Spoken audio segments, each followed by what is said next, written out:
Coke and ice. A perfect match, right? But have you ever wondered exactly what happens if you let it sit for 5 minutes? Let's find out. All we need is a glass, some ice, fresh Coke, and a thermometer to track the mystery. Will it become a watery mess? Or will it lose all its fizz? Drop your guess in the comments right now. Okay, stopwatch ready. Let's pour this classic logic-defying sweetness and start the time.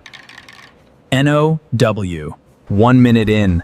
It looks amazing. Super cold, maximum fizz. We're at a chilling 4 degrees Celsius. Now we wait. As the room heat starts its invisible attack on our perfect drink. Quick science. Ice provides nucleation sites. This actually makes CO2 escape faster at first. 3 minutes. Ice is melting fast. The water is creating a lighter layer on top. Fizz is calming down. Dilution is happening. The classic 10.6% sugar concentration is thinning out by the second. Approaching the 5-minute mark, the ice is almost gone. Let's see what we're left with.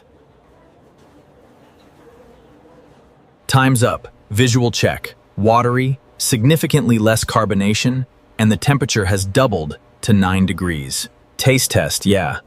It's still sweet, but it's weak and flat.